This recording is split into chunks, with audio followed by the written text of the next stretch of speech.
Hey, what's up, y'all? This is Dre with Bill 206, Bill 206 Media. This is another episode of the Collective Network where we're providing a platform for amazing folks in the community to share the amazing work that they're doing so the community at large can be aware and tap into the many resources that we have. And today I have a good friend, Miss Noelle, on the line, and she does a lot of amazing work when it comes to performing arts, and just being artistic and just an overall great person. So I'm going to bring her on so she could share some of the amazing work that she's doing. I see her in the back studio, so I'm going to bring her in and we're going to get this conversation going.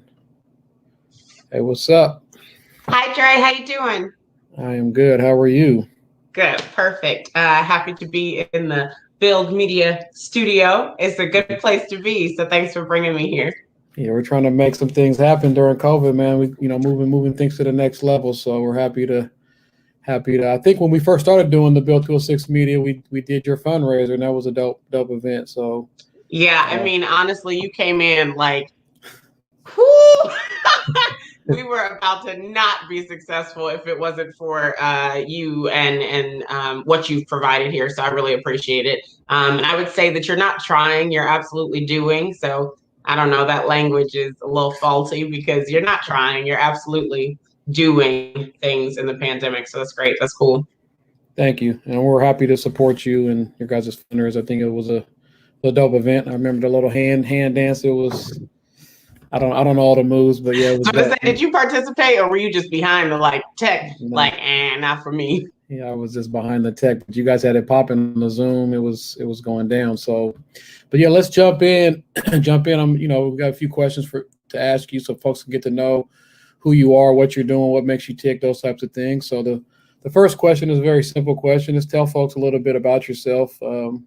Just share whatever you want to share. Just a little bit about Miss Noelle. Interesting. Is this like about me or about me and transitioning into my work and my business? Because I always feel like those used to be super combined, but now they're like kind of separate, which is fun. You can take it wherever you want to take it. We definitely have a question that'll dig into the work that you have done in the community. So okay, well then I'll just tell you about myself. I'm Noelle Price. I teach young artists, actually. So typically when I introduce myself to them, I go, hi, I'm Miss Noelle, and I'm a nice lady, which is kind of weird, but also what I literally say to them. I think I'm a person who loves the art, but that is apparent because of the work that I do that you'll hear about a little bit later. I think that I am always growing and seeking to learn, be it in a professional setting or even just personally in my personal life. Um, a fun fact, I was recently talking with my brother about who I am and who I'm growing into, and he noted that previously in our conversations, I would speak in a higher octave, and I just think as I grow and like shed these different parts of myself, shed these layers and become more full of myself, I find that my register becomes more honest and that I actually talk in my real voice. Don't know if that was relevant to anyone, but it matters to me. So that's a little bit of who I am. Just a growing human and a growing artist, and happy to be here. We're happy to have you. I think anything that's relevant to you is relevant to how you describe yourself. So I think that's cool. I don't hear no difference, but I mean, people that are around you probably. Well, maybe I was always myself with you. I don't know. Meet some people and you're like, I'm going to be a different person, like, maybe I was just always me. Okay. Though I did hear a different voice when you did the fundraiser. I was like, who's this person? So, okay. See? That's what I'm saying. It's like, oh, I don't know that one. Like, who is this? Okay. But I thought that was just the professional voice, but okay. It is. We're also working with natural light here in my home. So, if you see it going in and out audience, then there you go. But I should stay pretty much bright the whole time. But yeah. So good. Natural light is always good. So you kind of talked about, or I said this is the next question that you were asking for clarity on, but it's tell us a little bit about the work you are doing or have done in community. Yeah. Well, first, I just want to say, like, community is something that you create, right? So I think it has a lot to do with where do you want to invest, and who do you want to spend your time with, and also maybe who have you seen maybe that isn't uplifted, and do you want to create space and platforms for them, or do you want to just kind of words follow the bandwagon and jump into someone else's community? And I think for myself, I intentionally try to do both. As a young girl, I figured out that there weren't a lot of movers like me. So I'm a contemporary dance artist, if I didn't explicitly say that the first time. And more than that, I'm a creator. I do poetry as well. But I didn't see a lot of Black, thick women in the types of dance works that I wanted to do. And with that, I thought that it was so important to create this thing called PRICEarts. So PRICEarts is my multidisciplinary arts organization, and I would offer community that just encourages people to find freedom through art. So that doesn't matter what platform you're a part of. If you have an idea, or if PRICEarts has a platform that you can share your work in, then that's what we desire. So how have I participated in community? Well, I'm part of the Exit Space community, which is wonderful. It's a studio on Green Lake. And again, I have fostered my own community, and I like to press into communities like Build 206. And so I've created, I don't know, what are those things called? I've curated different shows that either had to do with visual works or dance shows. So those are the things that I do. Yeah. Dope. So yeah, you've done so much amazing things and created space. And not only, I think it was dope because you're creating space for community, but you also created a safe space for you, something that you saw a void to fill the gap. So that's hella dope. So the next question is kind of what makes you tick, like who or what inspires you and why. So I know you're gonna have something amazing to say about that. I mean, you think so, but I think that that's always been a tough one for me. Yeah, it's so weird when people say who inspire you, because what I usually see is that other people will be like, oh, I'm inspired by this famous person or this famous person. And it doesn't always have to be that way. But I know for me, again, not seeing the famous people that I wanted to be, I guess I don't really have a desire to be famous, but well known, influential, all of these things, right? I don't know, Dre. Let's see. My mother is a huge inspiration to me because she raised 4 kids. Our father passed, I don't know, when I was 10. So the other people were other how olds. But so since the time that I was 10 years old, she raised 4 children, and she has always been an entrepreneur. I've never seen my mother go work for anyone else. So right now she runs a travel agency, and she is a cosmetologist, and that's what she has been doing. That's her bread and butter for as long as I've known. And what else has she done? She does some poetry sometimes for local events, which is super fun. So she's also an artist. And I also watched her run the dance ministry at our church. So I've just always seen that human work smart enough to sustain a home and 4 children. We all ate. Look at it.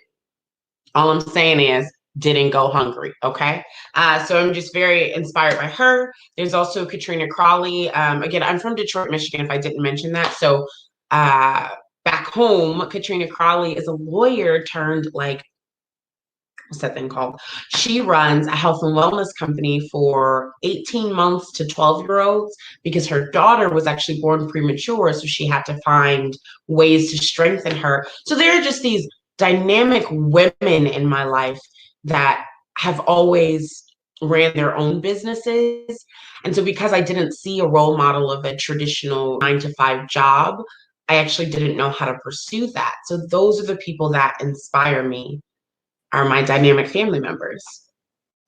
That's what's up. I knew you had something in there, that something inspires someone or something that inspires you. So that's dope. To speak on how your mom influenced you, and to seeing her be an entrepreneurial spirit, sparked you and gave you the confidence to know that you could, step into that and walk in your gift. So that's dope. So this question is kind of I'll just give you a heads. This question is kind of a loaded question because there's been a lot going on. So it's just, what do you think about everything that's been going on over the past year? So you could take it wherever you want, because there's been so much, like with the election, with the COVID, with the movement for Black liberation, anti-blackness, and to get off anti-blackness and all that. So there's been so much. So I'll let you decide where you want to take, or you may want to talk about something totally different. But I just we try to provide space for people to share like how they're feeling and what they think about what's going on right now. Yeah, so that is a loaded question. It's also one that causes me to desire to be transparent with y'all, which I think is never a bad thing. What has been going on and what do I think? I think it's disgusting. I think everything that has been happening in our world is disgusting. I think it makes me sad every morning. I actually did a post the other day because I think recently we saw not only things from the guilty verdict, but also there was a young lady in recent media who didn't lose her life. Her life was taken. And I posted on Facebook, just like, I am committed to being incredibly pissed off today, but also enjoying and living my life, because who knows, when it's not going to be here. So what I will talk about, though, is how do I feel about what's been happening in the media? Well, I feel like even though I'm a Black woman, I still have so much to learn so that I can be better for my students and myself and my family. So specifically in Seattle, Washington, while everyone was learning about Black Lives Mattering as a Black life, I was like, cool, well, what can I challenge myself to learn?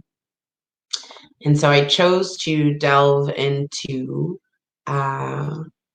things that I don't know, like communities of folks who, okay, so I'm still learning, but I think it's either differently able or just disabled communities, right? So I wanted to learn about that. I started taking a sign language class. So I was learning to sign. I need to practice though, so we're not going to do any more of that.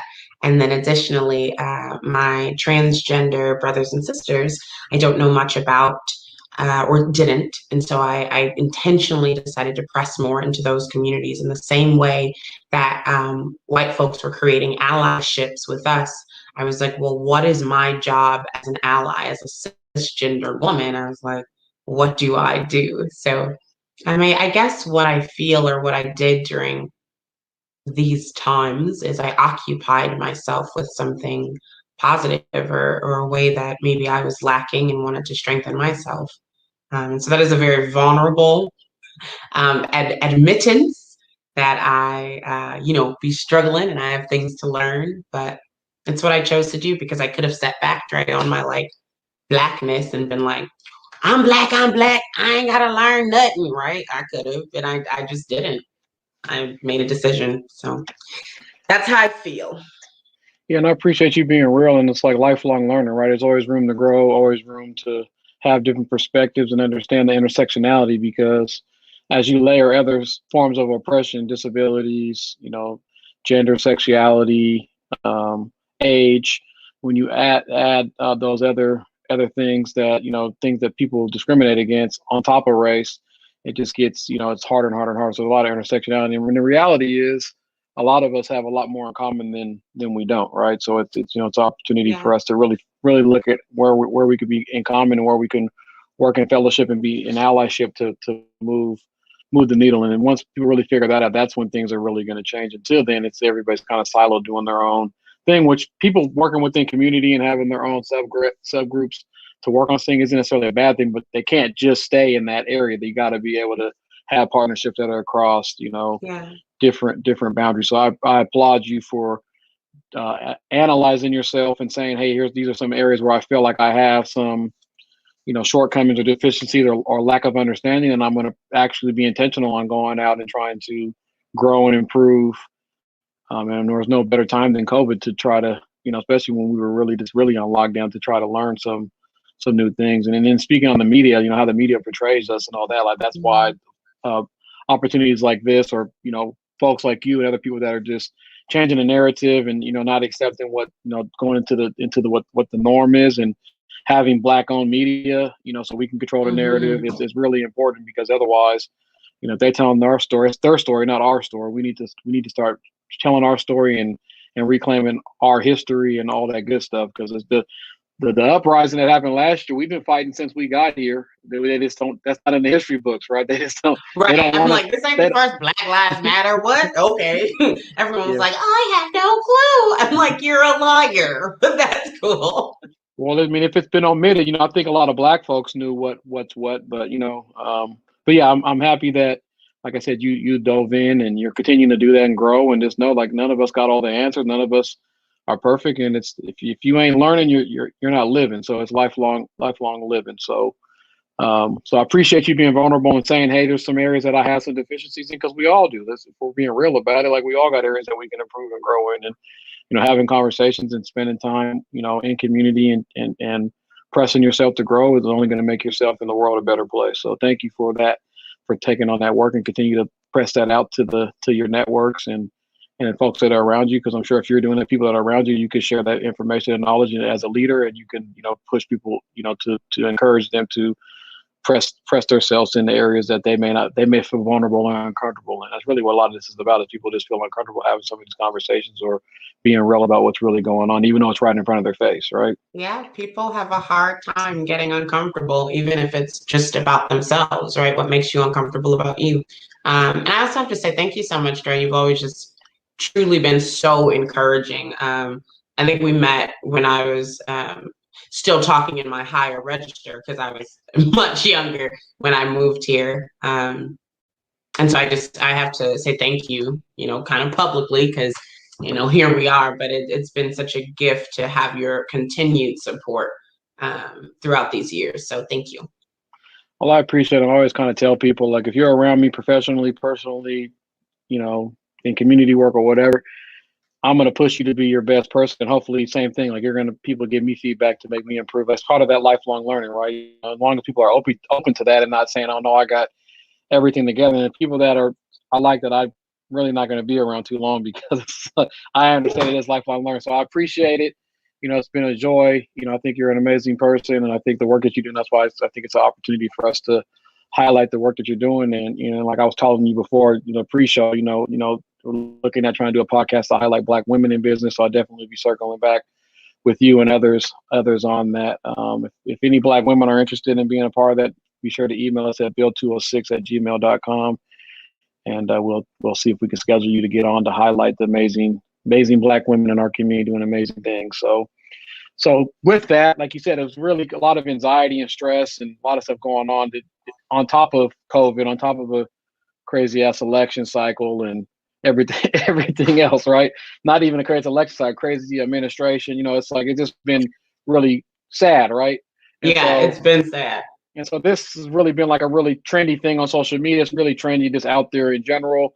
But I know me personally and other folks that are servant leaders and in leadership positions, I know me, like, I serve it well, but I'm not necessarily partaking in it. I've done a lot better in the last couple of months. But so the next question is around, how are you taking care of yourself? And the reason why we ask this question is, one, because people don't, and we want to normalize, that we should be taking care of ourselves, right? So some of the things I share, like, meditation and acupuncture, and I'm doing therapy now and those types of things. So it's like, if people see this, like you said, if you created a space for curvy, beautiful Black women to be doing things that society is telling us that we shouldn't be doing, it's the same thing with self-care. Like, we need to be able to say it's okay to have feelings, it's okay to have anxiety, it's okay to be depressed, it's okay to do these things. But how do you move past that? What are the tools that you do? So the reason why we're asking this question is, one, for people to share the tools that they're using to take care of themselves, and two, if they're not, to try, make sure that we're encouraging them, to take care of themselves, right? So it's a double win. So I want to provide some space for you to talk about what have you done, or what strategies have you used, not even this time, but just in general. Like, what do you do to make sure that you're, filling yourself up as well? Yeah. I thank you so much for all your transparency in terms of what you have had to do to make sure that you were taking care of your health. I think I might have shared with you personally that 2020 took me out. I was not capable of functioning. And I've always thought, excuse my language if anyone is watching this and feels offended, but I always thought it was a white problem. Like, I'm so depressed, I can't get out of bed. But again, like you said, that's because my community wasn't talking about it. They, it was almost cliche to have conversations about mental wellness. One thing that my company did in 2018 and 19 was we produced an entire show that centered around the unfortunate reality of teen suicide. One of my I guess he was a young colleague, I hired him in this program I was working with. He completed suicide, and I ended up like sharing his story through movement with the respect and what is that? I was given permission by his mama, and she also happens to be a psychiatrist. So when I started going downhill in 2020, I didn't know what to do. I was going to therapy. I was not connecting with my therapist. She was a white woman, but I don't think that was the issue. I just think like fundamentally we were very different people, and I didn't feel supported by her. I didn't even know how to ask for what I needed. So I went back to the young man's mom, and we had talked about it, years ago. I was like, I'm not doing well. I think this is the moment where I need to accept your offer. And I ended up getting a low dosage of Zoloft, which really just rewired my brain and allowed the serotonin receptors to find the freaking serotonin. Serotonin. So that was a gift that I had those resources, and I was able to go to someone and say, I am not doing okay. But it took me 2 years to get to the place where I was like, I'm not okay, and I cannot do this on my own. I also have to shout out one of my bosses, Marlo Martin, and she just said, Noelle, that's not how life is supposed to feel. And I was like, oh, I guess people don't feel like this. So I think it's so important that we normalize it. In addition to taking that, I took it for about 3 months. I could have continued, but I found love, and then love also jumps to some serotonin things, and that was cool. So yeah, indulging in my current love is nice. I also make sure that I sleep. I take a lot of naps. I love naps. I eat. I eat good food. I enjoy my food. When I want to indulge in cake, I eat cake. When I want to eat a cucumber and hummus, it was also avocado, which might sound kind of weird, but it was really tasty. A cucumber and hummus avocado sandwich, I do that. When I want to go on meat fasts, I do that. I think I just learned to shed the things that didn't support me. And sometimes that comes in the form of friendships, and that's really, really hard. But yeah, I just think that you are the most important thing. I am the most important thing. Ourselves is all grammar messed up, the most important thing. So take care of that thing. I also go to the gym sometimes. Sometimes, every once in a while. I went like 2 weeks in a row, like every single day, because I knew once I stopped, I wouldn't go back. And I literally stopped for a week. But I'm back now, like I'm gone. But yeah, sometimes. Thank you for being vulnerable. I'm laughing at the gym thing because like I've been working out a lot, but I don't like the gym never has been for me. So it's like I got a little daily chart that I track, like, am I eating breakfast? Am I eating lunch? Am I eating dinner? Those types of things. And then I can look back. Those things are important. Yeah, because I'll just get in the grind mode, and then before I know it, it's like I'm having some huge dinner. Yeah, like, I don't have those issues. I eat every hour. It's like 40 minutes. I'm ready. I'm like hungry. That's why I look so good. It's how I keep my inspirational figure. I'm aware. Mm-hmm. Yep. So yeah, so yeah, I really appreciate you being vulnerable. All jokes aside, being vulnerable and sharing the process that you went through. And that's why we're intentional on asking these types of questions, because if we don't normalize this and create space for people to share, we're just going to keep, like you said, like, we're going to always some white stuff or that's not, we don't do that, or we got to be strong and all this. And it's like at the end of the day, that's why our life expectancies, we lead all these other health issues Because because we accept that lie.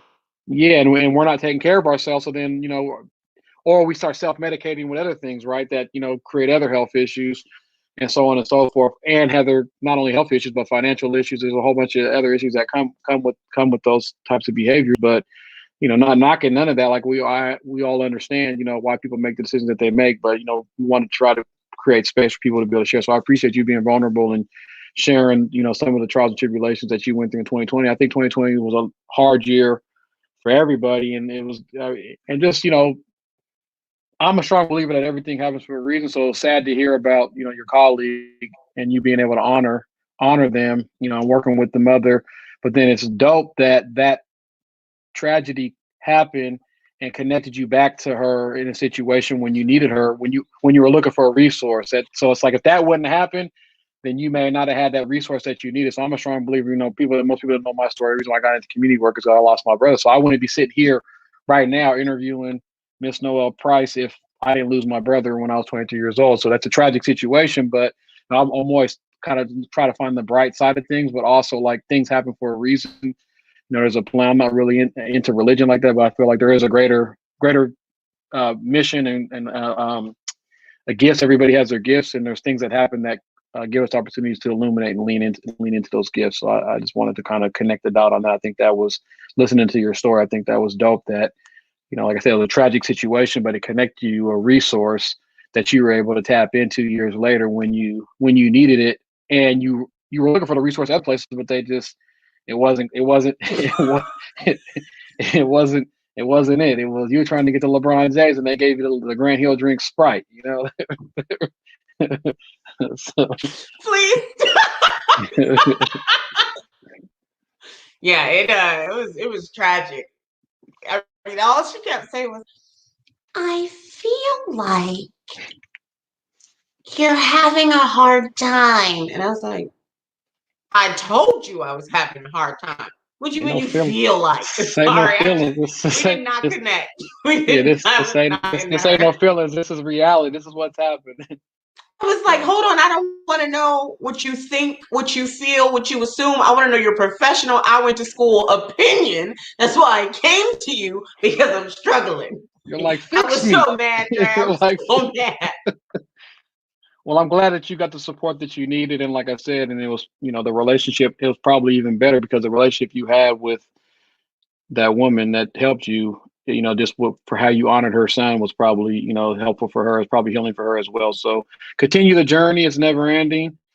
Continue to do the stuff, meditate, work out, take your walks. I think you can eat whatever you want to eat as long as you're burning it off, man.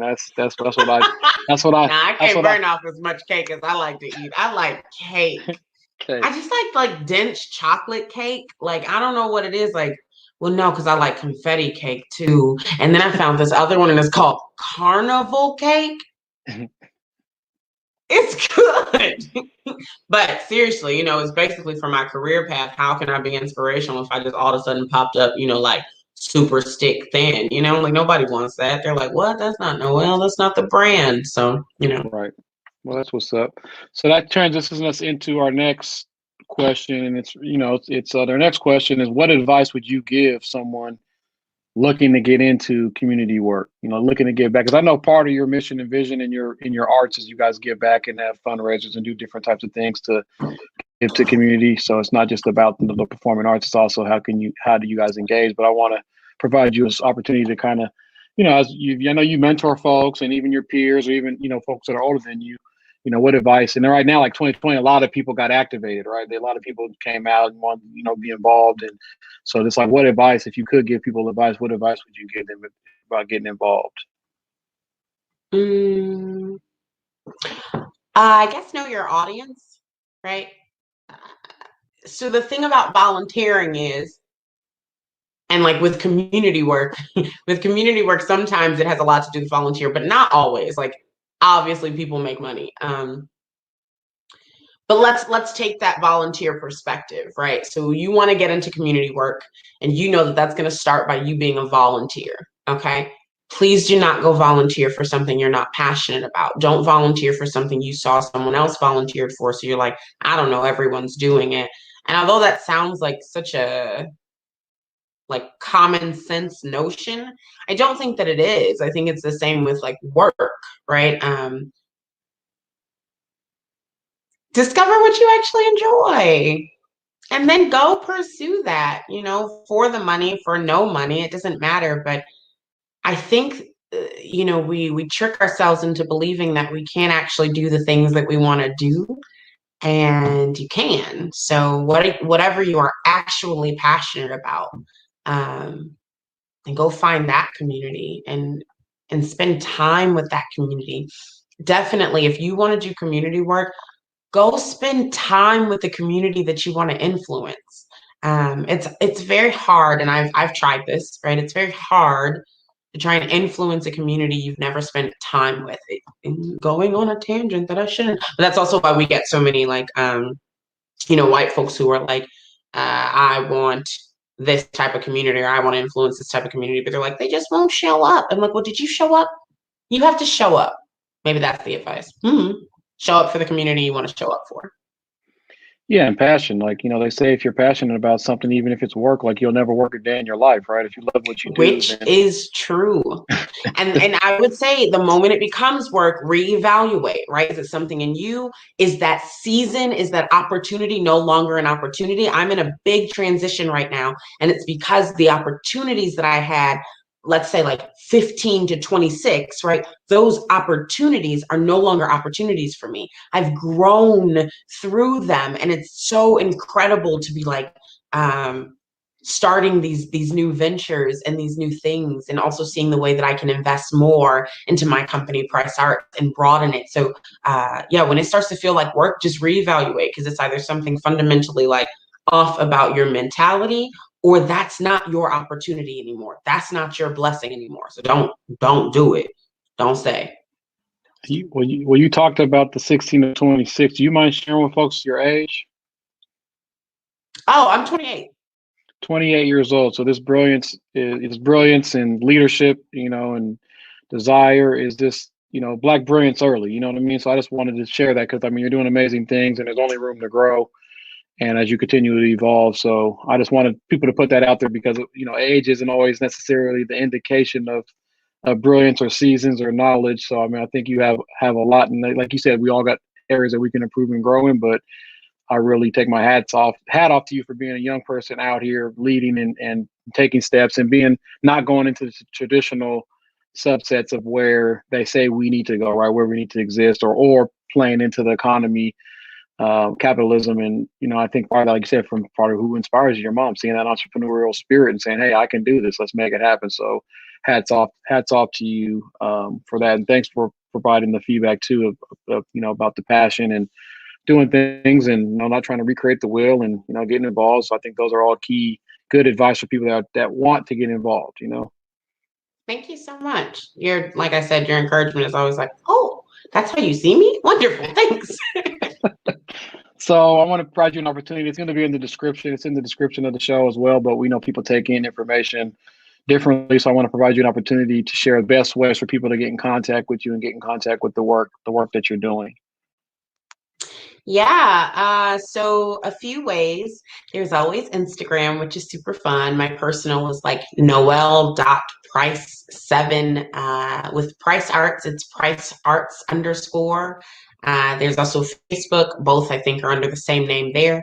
And then our website is pricearts.co, which is fun. You can always go to the website and see the things that we're doing with performing arts. There is another venture starting recently called Oculus Wide, which is a small projects like consulting thing that I do. So I love to take folks from step A to Z. And although I could never do that for a Fortune 500 company because I wouldn't want to, if you have an idea, if you're passionate about something and you're like, I just really don't know how to put one foot in front of the other, or you want somebody to give you a deadline, I'll do that. So that's another thing that I'm walking into, which is super fun. So Oculus Wide and PRICEarts are both whatever the name is .co, so co, not com, co. So both of those you can reach me at. Yeah. And all my email and stuff is accessible through those websites. Dope. So before we wrap up, I always get, since I've been kind of leading the conversation, asking the questions, always the last question is always, do you have questions, any questions for me? I try to give people space to, I'm not you know, prepared. Let me think. you don't have to have questions for me, but I want to be equitable in the space that, hey, that I've been controlling the conversation. So I want to, give people an opportunity. If they have any questions for me, feel free to ask. I have a question. Yes. Okay. So it's clear to me, right, being able to grow as a business human alongside you, I would say, because I've watched you in various seasons of Build and all of the Build branding. And you have grown. So I also want to kind of throw back some of that energy you were handing off to me. It is so incredible to watch you always searching for the best way to get this information out to your community and the people that you love. You're relentless in that. And I think you finding all of that self-care is incredible because you need it. You do so much. What's something you learned about yourself through this journey? I might say in the last maybe 5 years. What is something that you learned about yourself? I think the team, really relying on the team. Like it's not just me. Like we got a team. It's a machine of us behind it. I may be the face, or a lot of people think about it's me, but Isaiah, Proof in the Play, Willard, Kendrick, Pooh, Clown. There's a lot of my, Ramon. There's a lot of us that have been putting in work, and then outside of that, it's like the extended network. Like we call it the Legion of Build, which is like a lot of our elders. It's not just me. So I've understood the power of community and network, and that's like my small community, right? But then when you start, going, the ripples go out, then that's where you get into the, PRICEarts and other folks that are doing amazing. Africa Town, King County Equity Now, Creative Justice, Choose 180. You start looking at, we're all tapped in, and we have so much resource and resiliency. So I've learned that, that we have a lot more than what we sometimes we think, or what we're being told that we have. We just got to really leverage the resources that we have to the best of our abilities. And everything's not all about money. Like we can horse trade stuff. We can make things happen. To pull stuff off. We got a lot of brilliancy and a lot of people that are willing to volunteer and put blood, sweat, and tears in, who have put blood, sweat, and tears in. But we also know that, we're living in capitalism, and people got to keep the lights on and food on the table and take care of their kids and so on and so forth. So understanding it's a balancing, but really I learned like the power of the team, the power of community, and I think you spoke a little bit about there's like seasons for everything. Like, some person may be on your team at this point, but they may not be, and you got to take the value from that chapter and learn from that chapter, yes. And then close that chapter, and then maybe you revisit that chapter. You know what I mean? So it all really depends, because it's like anything you're learning, you may have to go back and revisit and say, okay, how could I correct or reread this, or maybe it's that book is done and it you sell it on OfferUp. Who knows? Stop it. I've been talking about, thank you for sharing, by the way, but I've been talking about this idea of rather than just seasons, but people as bridges, right? And so it kind of makes them more important than maybe somebody being like, that was just a season and it's gone, right? Like a season is fleeting, but the idea of someone being a bridge, right? I think of, again, one of my friends that like, we're just not in community anymore. And she was such an incredible bridge for my growth, my happiness, my love, all of it. Like, but the bridge has to stay there. Like the bridge is a structure and it's strong and it gets you from one place to the next, but a bridge can't move. It has to stay there. It can't go with you. And it sucks. But you're like, man, that bridge literally took me from this place to that place. And I cannot thank that structure enough. So maybe one day I'll get to share that. Maybe not that they're a bridge, but like maybe one day I'll get to like share how much they've actually done for me. Yeah. So. Well, I appreciate your time. It's always great being we're not necessarily in space, but in, around you. The energy is always good. We always have good energy when we're around, talking. So I appreciate you taking time out of your busy schedule to come on our platform and making it happen and sharing the brilliance that you have for the rest of the community to tap into. So like, as I said, y'all, make sure you guys tap in with Miss Noelle, and So like I said, I appreciate you coming onto our platform. Thank you so much again for having me. This has been really refreshing. It has been a hectic day, and this has been so nice. So thanks, community, for having me, and thank you, Build, for hosting me. I appreciate it. All right, we'll be in touch soon. Like I said, man, amazing things. We got young folks out here doing amazing things in community. Miss Noelle, make sure you guys tap into her website. Sounds like she got some new ventures going on where she's doing some consulting. So make sure you check in. This is Dre with Build 206, Brothers Uniting Leadership Development, kicking off our Build 206 Media Collective Network podcast, where we're highlighting the amazing work that folks are doing in community, so community is aware of what's going on. All right, y'all. Peace.